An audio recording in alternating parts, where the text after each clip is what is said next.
you guys that are on the call, let's talk about something that's going on in your world that we can work on and grow from a role play situation. David Jacoby, nice to have you on. I want to get an update on your stubborn seller and buyer. So be ready on that. So who's got something to start us off, a scenario that we can get our teeth into and we can all learn from?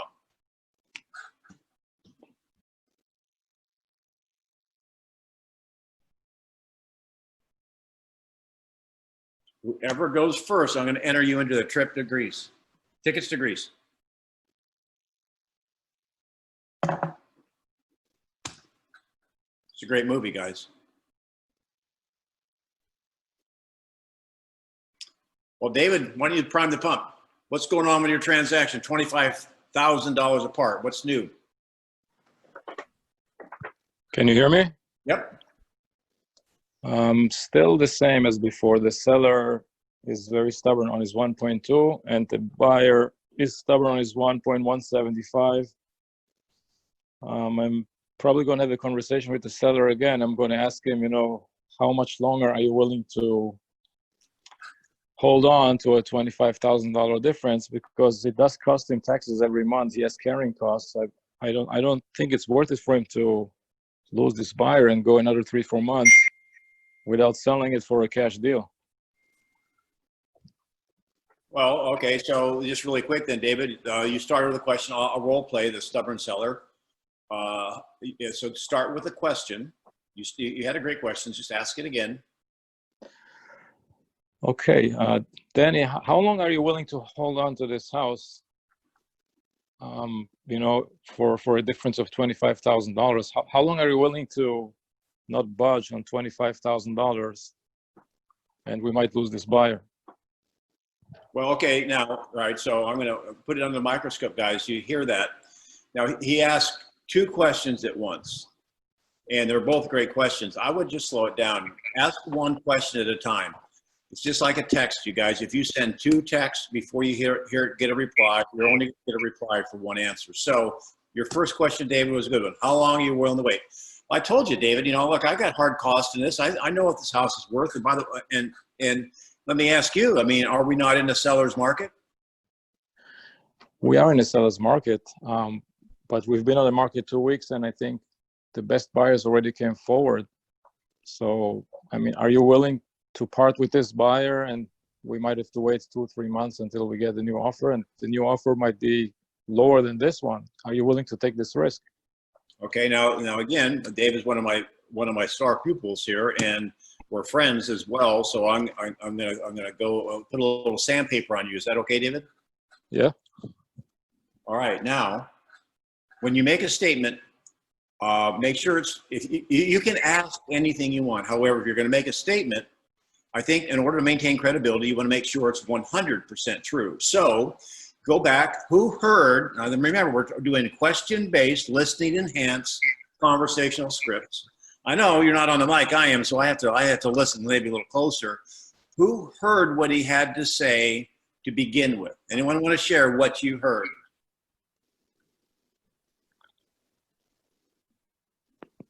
I asked him a question. I said, it's the seller's market, isn't it? Does anybody remember his response? He went on to say, you guys are so cooperative. He went on to say, well, it's been on the market 2 weeks. And then he made a statement. All the best buyers have already been through it. Now, I'm just going to stop for a moment. Is it possible he's right? Yes. Is it possible to prove that? No. Is it possible he's wrong? So David, what I would recommend is that many times we'll say something because we don't know what to say, or it's a filler, or it's a habit. Do you know? And so you don't mind if I ask you some we're going to use this so everyone can learn. You don't mind if I coach you on this, David, do you? Yeah, no, great. Let's go ahead. Okay, so do you know for a fact after 2 weeks all the good buyers are gone? I can't prove that. However, we know historically, your first offer is your best offer, just because when it's fresh, when the house is fresh on the market, we know most of the time, whoever has interest in this house at this price will come forward. And when days on market accumulate, we also know that you get lower offers. So that's my concern for you. Okay, so I'm going to ask you a question. Now, one, some of that may be true. Some of it may be debatable. However, can you get those points across without telling him? For example, is it true, you guys, that the best offer is always the first offer? No, I don't think so. Now, here's the thing, is that I have been taught that since I've been in real estate, and for 20 years I've heard that. And here's the thing, there's things that we have been taught and that people still teach that I don't think are as true anymore. So let me just ask you this. Okay, so I'm just going to be the seller right now. And David's a good sport, and he is a guy that is basically serious about changing his game. So now, wait a minute, David, you said we've been on the market 2 weeks. Now, in my price range, what is the average time on the market for my price range? The average time on the market for your price range depends, I mean, probably 90 to 120 days. If that's the average, why are you so nervous about 2 weeks on the market and you say all the best buyers are gone?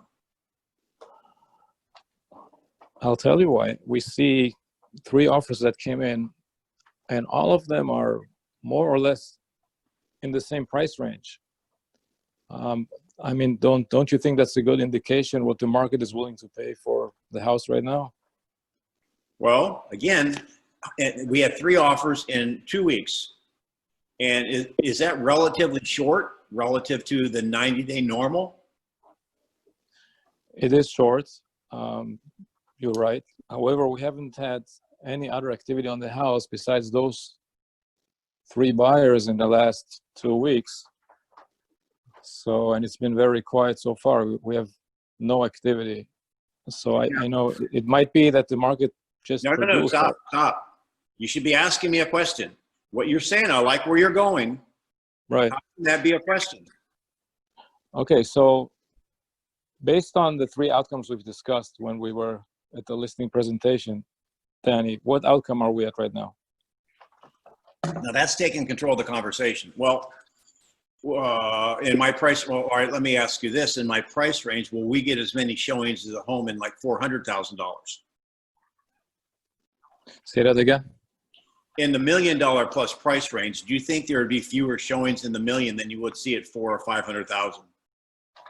Absolutely, yeah.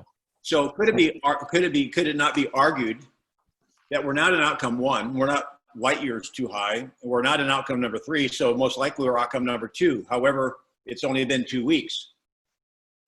Now let me ask you a question though, David. You said all the best offers come in first. Let me ask you: are you getting multiple offers on homes out there in the world? We do see multiple offers in the lower price ranges. I don't think I haven't seen any in the $1 million price range.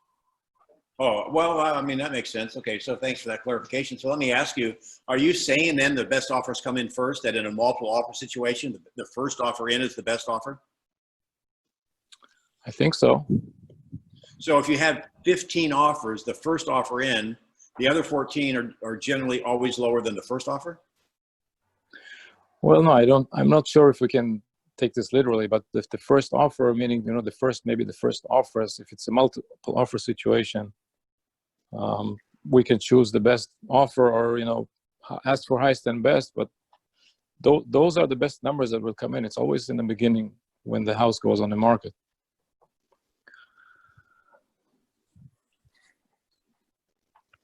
Okay. All right. Now, does anybody, okay, so I'll probably push back on you a little bit on that. However, generally you're right. I think David has the right strategy. What I'm attempting to do here is break some old habits and help you guys think of how you're going to get this point across to a seller that's $25,000 off, right? And buyer and seller are kind of, are basically in their own corners. Now, I'm doing something to David that can happen, and I want you to be prepared for it. Does anyone recognize what I'm doing? Over the conversation. Come on, guys. Is the term chiseling? Chiseling. Well, define that. That we're trying to cut away bit by bit as argument. Okay. Well, As a seller. yeah. However, and that's a very good observation, Mark. However, it's kind of how I'm doing it. What am I doing to him? I think you're trying to realize that the price of the property may need to come down, and if it does, based on the offers you received, you may end up getting multiple offers, bringing the price back up to the seller. What? All right, great, Al. Thanks. Go ahead. What technique am I using, you guys? I'm the seller. What am I doing? You're taking over the That's a good question. conversation and getting the answers that you want from him as the realtor. Bingo. Is it possible you could run into someone, particularly in the upper price ranges, are probably pretty sharp, that he or she is going to basically start asking you questions, and you can see what happens with the power questions when the person asking the questions in control. Now, you see how I took control of it? Yeah, I see. So now if that happens, how do you get control back? Ask back a question, a powerful question. Okay, so now let's go back. Okay, we're going to go back and we're going to run the play again, guys. All right, we're going to run the play again. We are at the point. Look, it's been 2 weeks, and the average time in the market's 90 days. I mean, so what can it hurt by waiting a little bit, David? Danny, let's say we wait another 90 days because that's the average day on the market. What are you going to do if at that point we're going to get lower offers and we lose these buyers now? Well, you're making statements you don't know to be fact. You don't know we're going to get a lower offer. I don't know, but it's a possibility, isn't it? I mean, we're taking a gamble over here. Are you willing to gamble your money on another 90 days, but there's a 50% chance that we might lose this buyer and the next offer will come in lower? Much better, much better. Now, guys, watch this. All right, David, you're the seller now. You just asked me that question. You know, you can wait on this. Let me ask you a question. How long, if nothing else happens, no other offers come in, none, how long will you wait before you capitulate and reposition to where the market is? I'll give it another 60 days until the end of the summer. You know, when we go into fall, I don't want to go into winter, so probably I'll wait until the end of the summer. Okay. So then okay. Now, if you wait till the end of the summer and then that's just before the slow season, do you think that'll work in your favor by having your home on the market? Now it's going to be a little bit shop worn. Now it's been on the market, you know, almost 90 days, right at the average. It's not sold. We're getting ready to head into winter. Do you think that's going to be an optimal time for you to sell?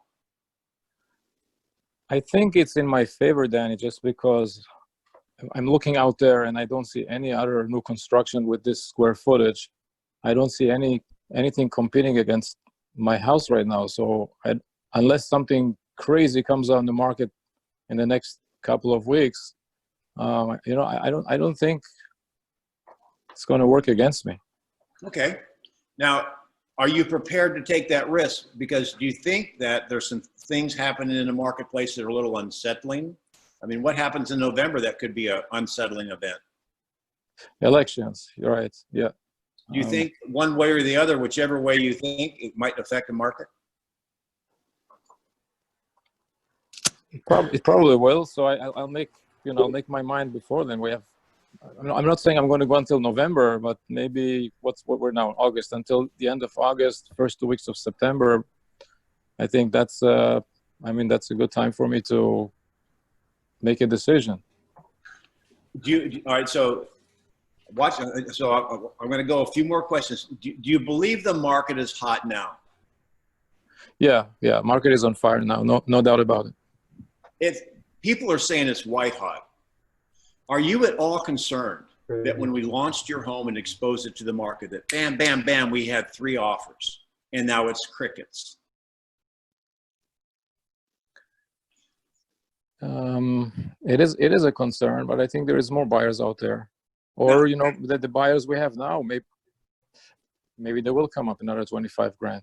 Maybe. Here's the thing. Now, that's the same thing David said. That was David was on a good angle as far as, hey, look, it's concerned. But he was telling me, well, I'm concerned that, you had 3 offers right off the bat, and now we don't have any. And the buyers that were looking in their price range, we've probably worn through those buyers. See, he made the statement versus the question. You see the difference in how you can handle that. It's a beautiful strategy. Okay, Right. so, all right, well, there could be. And so let me ask you, if the market is white hot now, and if you think the election coming forward may affect the market, do you think maybe the buyers are also watching that November date because they think that maybe a better time or worse time or whatever? I'm sure I'm sure they're thinking about that also, right? So We're right now is November immediately on the horizon, or is it a little bit in the distance? No, it's around the corner. We're not too far away. That's interesting because that's not where I'm going with this. So maybe I didn't ask that question well. I would think that right now, here's where I'm going. Somebody else give me an idea how you could ask the question.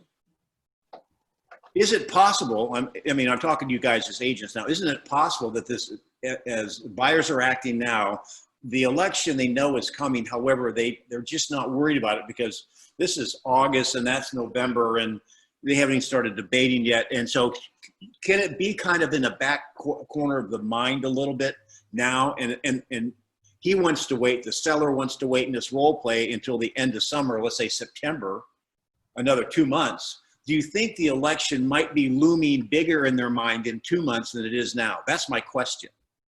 Can somebody ask David that question maybe better than I asked? Because I didn't get the answer I wanted.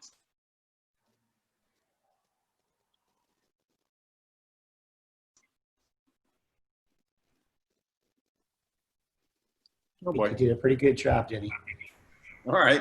So do you think?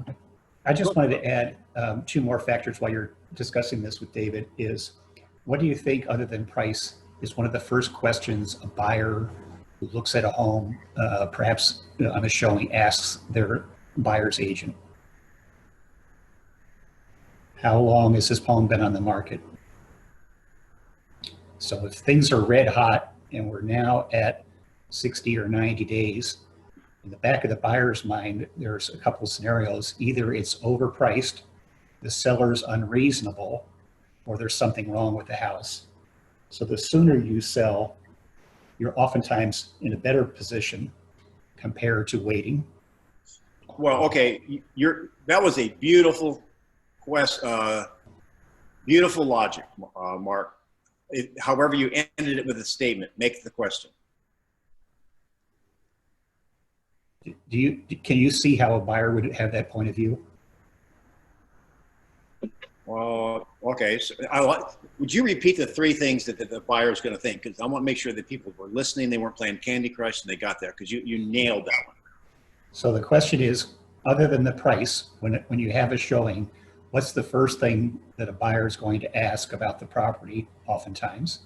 One is, how long has it been on the market? Of course. Okay. Yep. You would ask that as a question and wait for the seller to answer. However, yes, just give them the 3. Yeah. The second one oftentimes is, have they had any offers? And we don't know that. But then the next question is the seller if they've had no offers, is it overpriced? Is there something wrong with the house, or is the seller not willing to negotiate? So if we don't know, they may have had multiple offers, but if they're unreasonable in their negotiations, then that puts doubt in the buyer's mind. I would probably sum it up. The 3 questions a buyer would ask would be, how long has it been on the market? Why hasn't it sold yet? Was kind of what you're getting around. That's probably Right. how I phrase it. And is there something wrong with the property or the seller? Or it could be overpriced. And what else has been selling in the same neighborhood when this one is still on the market? No, so great. That's great. Now you're taking them into a negative future in 90 days or 60 days or whatever. They're going to ask that question. Plus, it's closer to the election. And here's the thing: Is it difficult, Mr. Seller, to explain it's still available at 2 weeks? Is that difficult to explain? Well, it's, you know, it's on the market 2 weeks, it hasn't sold in this price range. That's not unusual. Average time on the market is 90 days. How will I explain that when we're up at 90 days and you're still for sale and people look at basically your original asking price is your current asking price? Are people going to think there's something wrong with the price? I Yes. I'm going to go a different tack on all of this. I'm going to change it completely around because I think it's valuable and it's worth it, because at some point, if the seller's going to go buy another house, I would ask that seller a question about it. I would say, if you're a buyer looking for a house and you find something that's been on the market for a while, what would you think about that property in the hot market? Great question, Matt. Now, in this particular case, this is a builder house, so it's vacant. So that he's not going to be a buyer. However, that is a beautiful question. Beautiful question. Repeat it one more time. I would ask, and I guess I didn't realize the seller is building a house, and there are a lot of people doing that, and it probably won't affect them, but it still goes to their mindset. If they, at some point, you know, how did they choose to build rather than buy? And Hang on, it's a builder, Matt. The builder's building this for a home. So right. So the seller is a builder. yes, yes. If I would ask the question, if you're out buying a house or if you're out building a property and you're a builder and you build a spec home and it stays on the market, what do you think the buyers are going to think about that property? Why it's not selling? Well, yes. Now, this question is brilliant. I want to hover here just for a second, because you're putting them again in a buyer. So a builder. So I mean, when this sells, you're probably going to go out and find another piece of property. What if you, in a hot market, you find a beautiful home site to build on? It's been on the market 90, 120 days. What's the first thing that's going to go through your mind? Are you going to offer full price or more? Yeah, I want them to think like a buyer Yep. and ask reasonable questions. Nice. Beautiful. Anybody else want to add to this role play before we go to something else? Because let me ask you this first, David. Has either agent mentioned lowering commission to help chip away? Chisel, that's the market word. Actually, I did yesterday. I had a conversation with that agent, and I told her, what if your buyer is going to come up halfway, and you and me will give away 0.5%, 1%, that will bring the seller to 1.2. So at first, you know, she gave me a hard time, but then she agreed. But then she said something very smart. I mean, maybe you can give me some input on this. She said, if I go out to the seller and give him the scenario that we're going to cut the 1% from our commission, then next time, if a different buyer is going to come, I'm kind of shooting myself in my own foot, because he's going to always think I'm willing to lower 1% from the total commission. Right. Please find the contract. So in case you guys, you know, you can do what you want to do. Here's my experience on commissions. And many times I'm surprised the seller hasn't asked you to kick in. Scenario one, go with David. So the buyer's coming up 0.5%, and the agents are kicking in the other half.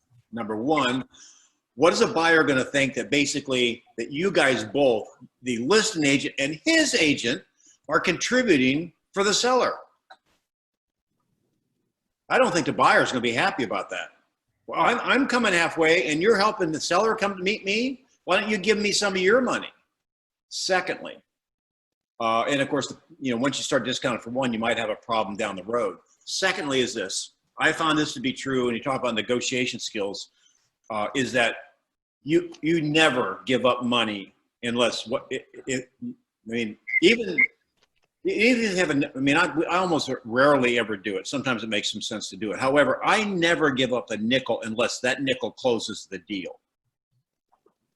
I've had sellers come and ask for, like, well, you discount your commission. We're $45,000 apart, and my commission $7,000. Like, all right, I can't help you get there. You know what I mean, Vern? So if you're going to do that, you guys be the nail in the deal that seals it. So let's say that your buyer comes up, the buyer comes up 75% of halfway and the seller comes up 75% of halfway. Then if you want to do it, then okay, then if that's a business decision you want to make, then you make it. However, if you give your money away and it doesn't close the deal, they'll want more. Especially at the closing table. When something else comes up, that's another factor. You've already given something away, they're going to turn to you again. Yeah, most likely. That's exactly what I'm saying, Mark. So anyway, on that, David, and if the buyer, here's the thing, if the buyer would be willing to come up halfway, and we'll go on to another subject, have them do that. So now the seller's delta is 12,500. And see then if you can, what's your word again? Chisel that down. So, all right, that's good. Thank you, David, for that. Keep us posted. Again, you're going to share a referral fee to the group. We got 17 people. We lost 3. So that's good. It's more for us. We have 20. So we'll share that with us. Okay, so next. You guys get to pick buyer or seller. Just pick buyer or seller. What role play do you want to hear next? Buyer or seller? Buyer. All right, Nicole, buyer. Set the scenario. Somebody give me a scenario. I got Sunny on my director of growth on, and we're going to do the role play. Okay, I'm here. Yep. Need a scenario. Come on, dig deep, you guys. So the buyer is interested in a property that's listed, let's pick a round number, $1 million. Right? And Hello. the last 3 sales have been 900,000. This is just, I'm listening to Hang on. You guys, somebody's not muted. sound down a little bit. Ken. Mute Ken. Just for a moment. He's on the phone. All right, keep going, Mark. Solicit at 1 million. So the last 3 sales have been 900,000. Mm-hmm. So now we're ready to make an offer. Where Okay.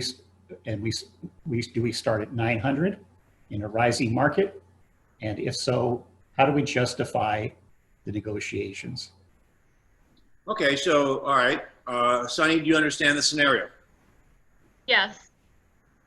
All right, so it's listed at $1 million. The last 3 sales in that similar property sold at 900. Mark, how long has it been on the market? 3 days. All right, 3 days. And so Sonny's asking me what she should offer. Right? Go, Sonny. So Denny, I love this house. Out of all the houses that we've seen so far, this is the one I want to make an offer on. And I think what we want to do is we want to come in around 850,000. Okay. What do you think? Well, I do my best only to help my buyers with what I know and not what I don't know. So you know how long this home has been on the market? Oh, well, I mean, we've been looking for a week, and you just called me yesterday, so I'm guessing it just came on the market. 3 days. Mm-hmm. So meat thermometer. Who wants to give me the meat thermometer? Come on, guys. This is where Do you you want to feel use. the market is moving towards you or away from you? Yeah. All right. Awesome. So, Sonny, let me just ask you a quick question and no right or wrong answer. Do you think the market's working in your favor or working against you? I don't know. What do you mean? Well, do you think it's a seller's market or a buyer's market? That's a good question. I mean, I feel like interest rates are low, and I feel like buyers can buy good houses right now. So, I don't know. I think it's a buyer's market. Do you know the definition of a buyer's market? Nope. Increase in inventory, downward pressure on price. Do you think that's the market we're in? No. So then would you say the opposite would be upward pressure on price, shrinking inventory? Yes, there definitely hasn't been a lot for us to see. So then would you then agree we're in a seller's market? Yes. Guys, here's the thing. They don't, I mean, obviously we use that term like we really understand it. Is it possible they don't fully understand it? And she was playing the role perfectly, and she gave the wrong answer, although understands that, okay, now that she understands. That's really important moving forward, right? So in essence, that means, there's 3 sales. The comparables, I'll just let you know, there are 3 similar sales that all sold for 900. and you want to come in at 850. Now, it's been on the market 3 days. Do you feel it could be possible other people have seen this home and like it just like you do? Well, I'm sure, but I mean, nobody really comes in at full price, do they? I mean, aren't you supposed to come in and negotiate? Well, what percent of homes do you think in this marketplace are selling above asking price? Well, I don't know. I wouldn't think very many. Would you be surprised if I said all of them, all of the best homes, the best priced homes are selling above asking price? Now, you notice what I just did there? Does that mean all homes? No. However, do not the best values sell at asking price or above? Mm-hmm. So here's the thing. It's been on the market 3 days. And there's comparables around 900,000 if you want to look in the rear view mirror. However, now here's the thing. This is what we know, so the ball will be in your court, Sonny. We know that basically the home has been on the market 3 days. The asking price, which by the way, we don't use asking price in this market because it's white hot. You know what we call the asking price? And for a lot of listings, we call it the starting line. So we know, at least when the seller listed it, he was expecting $1 million. That's the asking price. Mm-hmm. Now, if you only have one opportunity, one offer, no negotiation, one offer, because there could be somebody else that likes his home and be having the same conversation with an agent not as experienced as me, what will that number be, Sonny? Ooh, that's tough. I mean, I feel pressured. Like I've never been in a situation like this. I mean, you don't think they'll negotiate at all? So let me ask you, if you were a seller and you had an $850,000 offer and you had an offer at $1 million, why would they negotiate with you? Well, that's a great point. Okay, so what do you feel that we should be offering? I mean, do you think we should go in at $1 million? Well, here's what you have to do. You have to go in at the highest number you feel comfortable, because I'm going to ask you a question. And you guys, I'm so proud of myself. I think I came up with this. I think maybe somebody else said, I don't know. It's the best question probably I've come up with in my life. Here's the question, Sonny. Do you want to offer less than you're willing to pay and lose the house? I mean, let me start it over. Which is the greater pain, Sonny? Offering less than you're willing to pay and you lose the home? Or more than the seller is willing to accept or expecting to accept and you get the home? Which one of those is the greater pain? Well, for me, I mean, we don't want to lose the house at all. Okay. So that would be the greater pain. Then here's the thing. You've got to put in a number that if you only had one opportunity and the seller didn't take it, you could lay your head on the pillows tonight and not lose a wink of sleep. I'm going to stop just for a second. Just for a second. Stenny, hold your point. You guys talk to me. Am I out of touch, or do you think this is strategic and it works?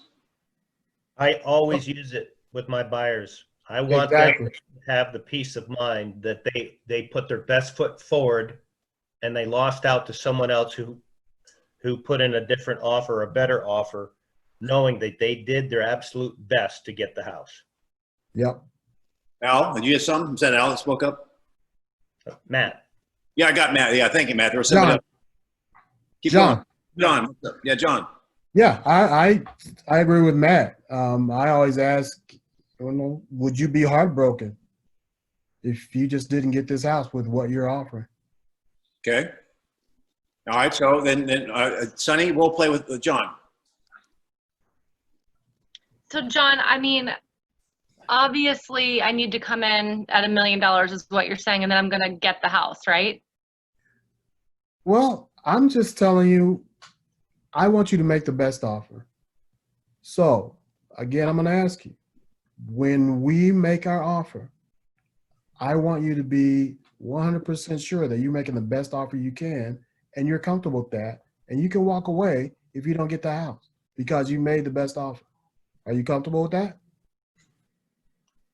Well, I'm comfortable with making an offer, but I don't even know where to begin. I mean, if I have to go over $1 million, where do I begin? I mean, if you were going to buy this house, what would you pay? Okay, remember when we first sat down and before we started looking at houses, and I said the average list price to sell price is 98.9%. So do you think this is a 98.9% home? Well, I'm asking full, I'm going to be offering full price at least, right? At least. Are you comfortable with that? Yes, but I just want to know how high do I go? No, I'm going to back up a minute. So are you saying, I'm going to take over just for a second, Sonny, I'll give it back to you. So are you saying then 98.9, I should offer 998,900? Well, I'm saying that's the average. And you know how averages can go, Denny. So I'm asking you again, what do you want to offer that will give you the best option to get this house? Best opportunity to get this house. All right, you're back on, Sonny. So I want to offer what it's going to take to get the house, and I want you to figure out how I'm going to get this house. That's a great question, Sonny. And I'm going to tell you this. I am great at the numbers, but at the end of the day, I want to help you get this house too. So I want to give you an option, or an opportunity rather, to offer what you want, and we'll talk about it. All right, here, I got one. All right, let's go in at 1.1, John. How do you feel about that? Is that what you want to do, Denny? I'll write it up. Okay. Is that what you want to do? Well, do you think it'll get the house? That is something I don't know what the other offers are. I'm You stuck. All right, good job, John. Somebody else take the ball. You can begin anywhere you want. I'm spending time here like I did last week because I hear I've been zooming all over the country and talking about getting sellers off the fence, and people are complaining about multiple offers, and your agents are losing buyers because the buyers aren't getting the house.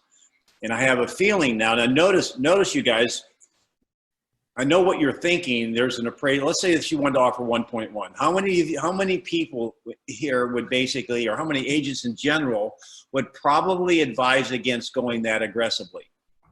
Now, let's say the buyer, I mean, they won the lottery. They're very rich. They could pay $10 million for it, not bat an eye, or that would be ridiculous.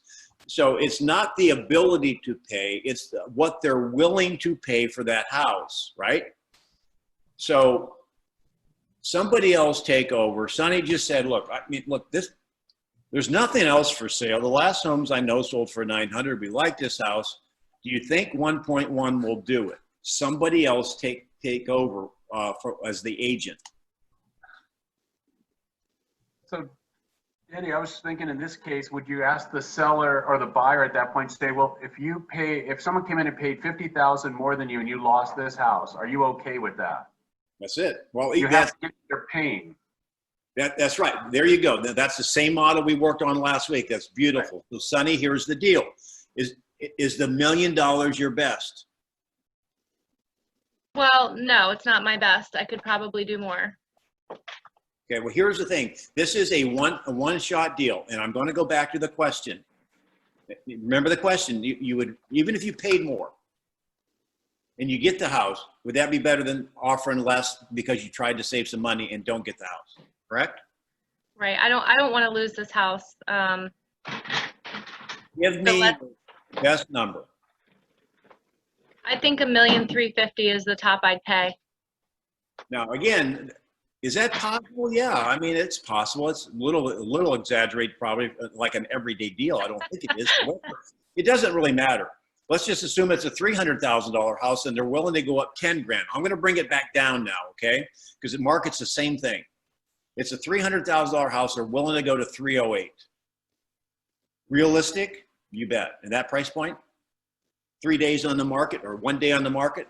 And what James says is exactly right.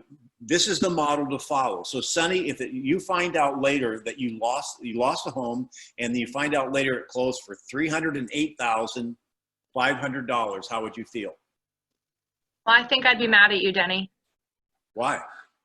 Because I want you to get me the house. Okay, how can I help you get the house? We'll find out what they're willing to take. And how would I do that? I don't know. Isn't that what you realtors do? You call each other and find out what you can take for the house So when to you get a deal together? so when you go to the auction, is that how an auction works? No.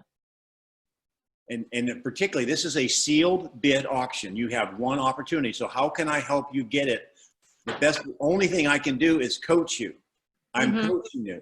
308, 500. How do you feel? I don't want to lose the house for $8,000. Well, it's 5,000. You're at 308. You lost it for 308, 500. How will you feel? I'd feel upset. Okay, so then that's not your best number. What's your best number? Probably 325.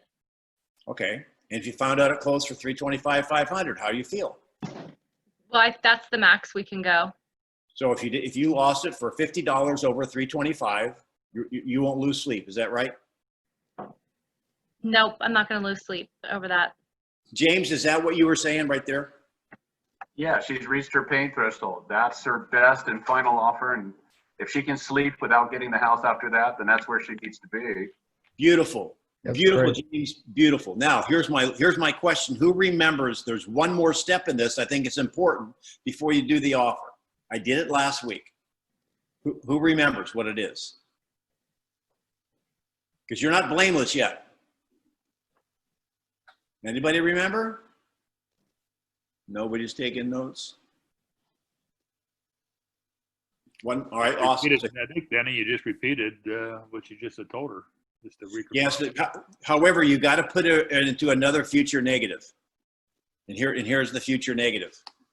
So you're standing in the grocery line, and two people ahead of you, notice the seller is checking out of Publix. Now, does anybody remember that? What follows that? Yeah, he says, I would have taken $315 for it, but she paid $325. I got her up 10 grand. Are you still okay with having that house at $325? Yes. So, Sonny, when you hear the seller talk of the cashier and brag about, he sold it for, what'd you say, $335? Mm-hmm. And it was only on the market for $300, and the next best offer was $310. So you paid $25,000 over the other offer, yet you got the house. How do you feel? I feel great if I get the house. I mean, I'd feel wonderful. Okay, well, I got it. Now, tell me you're going to feel bad. Oh, okay. I'm going to feel bad. Now somebody take it, because we didn't do that last week.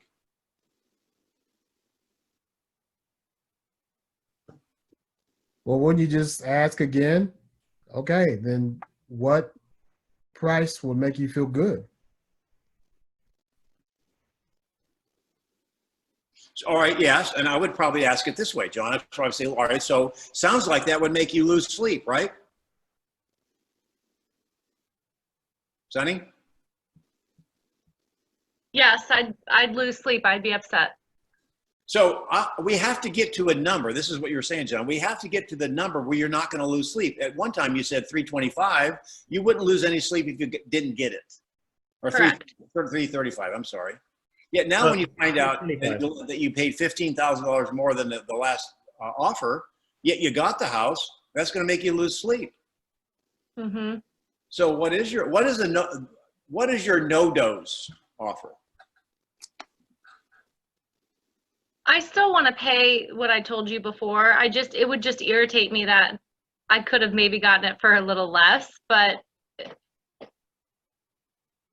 I mean, if you think I can get it for a little less at maybe 323, then I'll put in that offer. I'm sitting next to you at the poker table. I know what's in your hand. I don't know what's in the other hand, so I can't help you with that.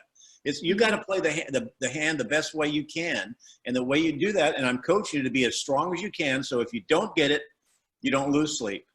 And if you do get it, even if you paid more than the asking price or what the seller expected, you don't lose sleep. What's that number? 335 still. All right. So you guys, has anyone ever had that conversation and you can only do it in a white hot market. So Mark, I'll go back to you. You're the one that started the conversation with a great question in $1 million price range. Would that be a realistic way to handle that? Could you see yourself handle it in that fashion?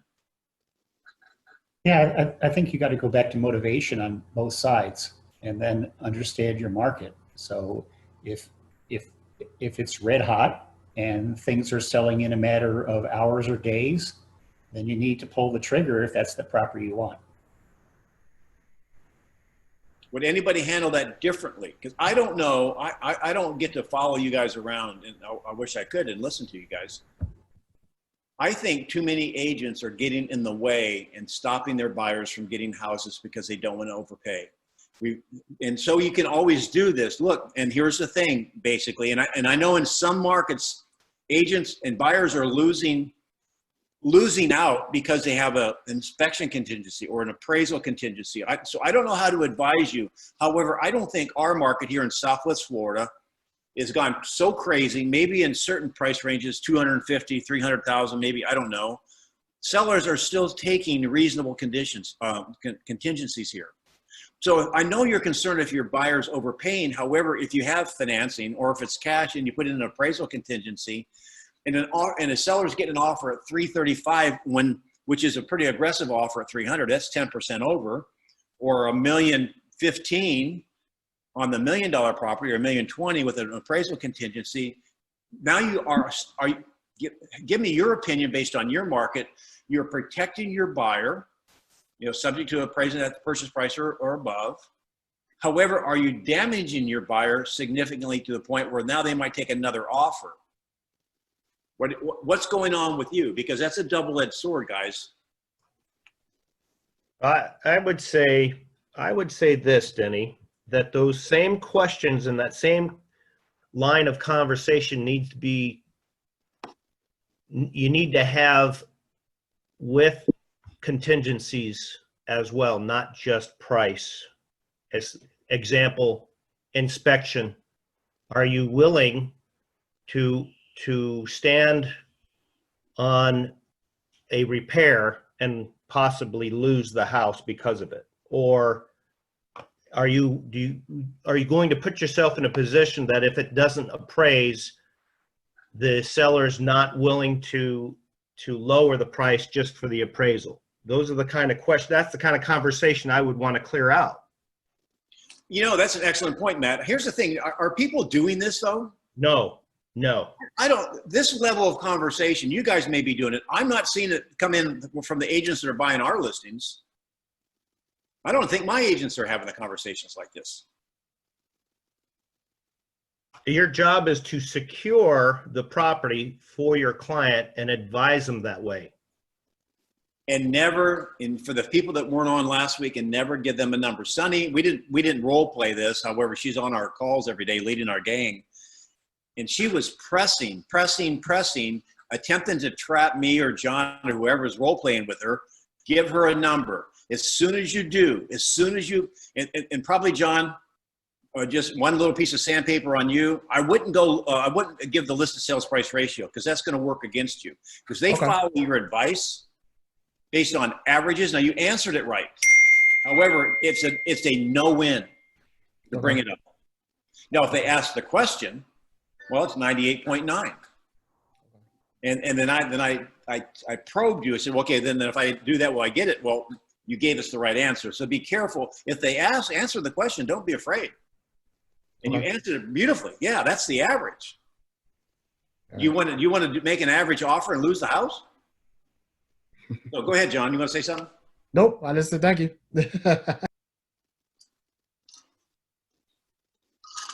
So we got Bold Pivot coming up in 10 minutes. So I know that kind of went a little bit long. However, let me just tell you, from what I see right now, I mean, I see agents frustrated, and I think they're not having the right conversations. And the other thing is they're losing them buyers because they're giving them their best advice. And even an experienced agent is misinterpreting the velocity of this market right now. And the buyers are losing out, and therefore many times the buyers won't work with that agent anymore. And it's not fair, it's just real. Anybody have any ahas, anything else you want to add to this? We got 3 or 4 minutes if you want to. I appreciate you being on the call. We got a great group today. Share something you heard that you wrote down that you're going to incorporate in your interviews with buyers. I mean, I really liked all of it. I'm a pretty new agent, so I'm doing all the trainings now, and I think you're great. I appreciate the dialogues that you do, and I think it's all helpful. Thank you very much, Nicole. And I've got a lot of experienced people on here. You know, I know Mark is in my market center. He's been in it like, you know, I know he looks like 25. He's been in it 30, 40 years like me. No, 25 years. 25 years. Got Al. I got David Jacoby up in New York. Now he's got a rocking business with his wife. So Matt and whatever. So what else did you guys hear? Give me some ahas, because particularly you experienced people. I mean, you've been around. What are you hearing that's new, or a twist that maybe some of these newer people can say, like, take it to heart that's a good idea. Well, I've always used the analogy of coming to the table in multiple offer situation and putting your best foot forward so that you have peace of mind that you did put your best foot forward. However, my big aha is going the opposite direction. What if you found out that you paid $325 and found out that the seller was willing to accept $315? You know, that's the question that really gets to the opposite direction. Oh crap, I overpaid, you know, and whether or not they genuinely are still comfortable with what they paid. That's a huge aha for me. That's brilliant. Yeah, I like that.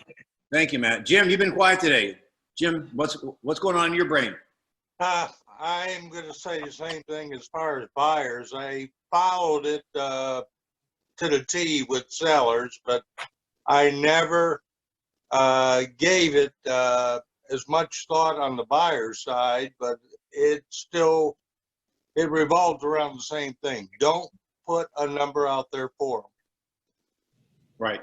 Nice. Before I let you go, the last thing I want to remind you of, just the way I would play the game. When you're having that conversation, notice I never brought up appraisal.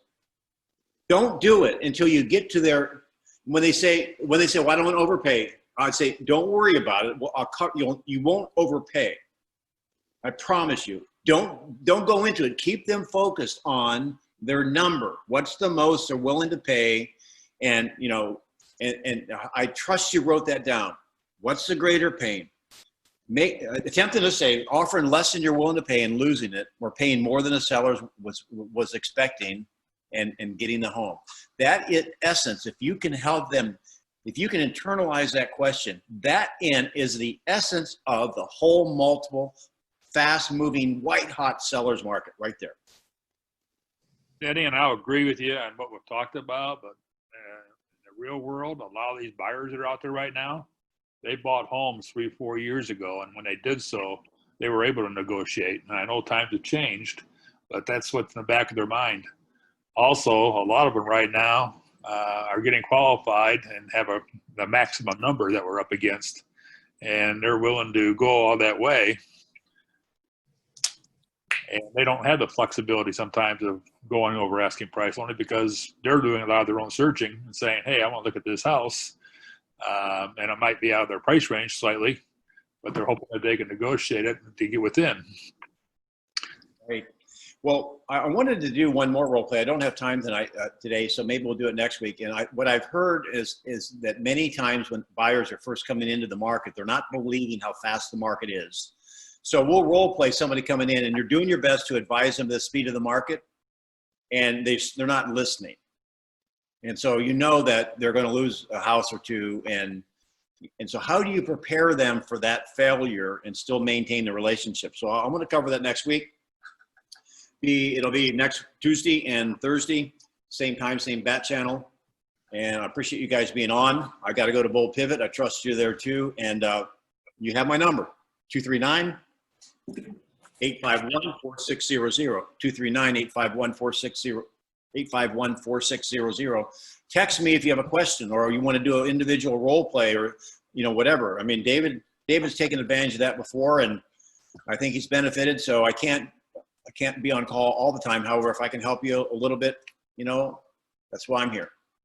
Invite your friends. Let's grow our little tribe. Thanks for being on. Thank you so much. Appreciate Thank it. you. Thanks, Denny. Great call. Thank you, Denny. Thank you, Denny. It was great.